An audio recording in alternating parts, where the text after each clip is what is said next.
Lagari na ang mga kupal na to. Kung supot ka repa, di ka pwedeng makisalo sa aming samahan. WF Ton represent. Hindi ka pwede dito kung ikaw ay innocent. Eto na kami, ang pagpasok sa eksena. Kasama mga tropa, hahakot na ng pabuya. Yung dating tambay lang na kasama ko noon. Hindi nag-iwanan kami pa rin ngayon. Lumaylo ka dito kung di mo trip magkamilyon.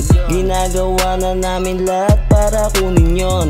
Lahat kami kikilos, bawal yung tamad. Sa studio kami ngayon magbababag. Hindi kami titigil hanggang sa marating. Tignan nyo dito ngayon kung sino may dating. Pero hindi mayabang, masasabing sakto lang. Lahat kami ay may sungay at pati gulang. Sino next? O si Ram, may sasabihin ka? Okay, may gusto sana akong sabihin eh. Teka lang buwelo lang ako pare. Ito na.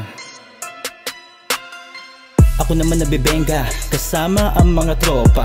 WF Town ang lugar kung saan bawal isnitch dito mga puta. Sa blue kami nakahanay, kalsada ang nagpatibay. Dito na kami nagkasungay, subukan mo pamalaga handusay. At kung inakalan ng iba na gano'n lang kadali kami pabagsakin. Kapag dumilim ang paningin, malamang aabutin ka sa amin.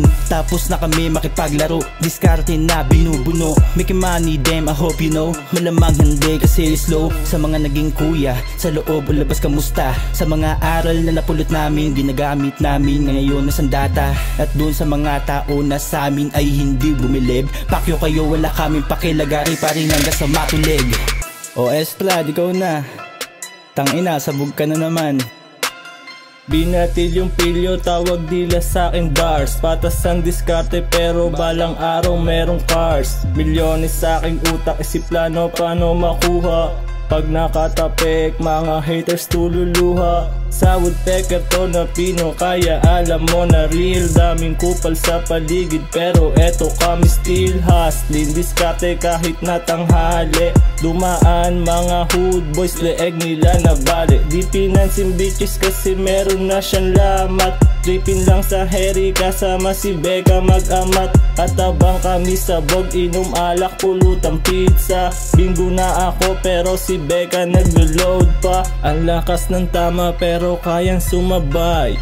Pimpin lang sa hood habang bitches nag-aantay. Tumakas siya sa'yo para makita niya ako. Pagkatapos niya bumomba pre, sinayawan ako. Yeah.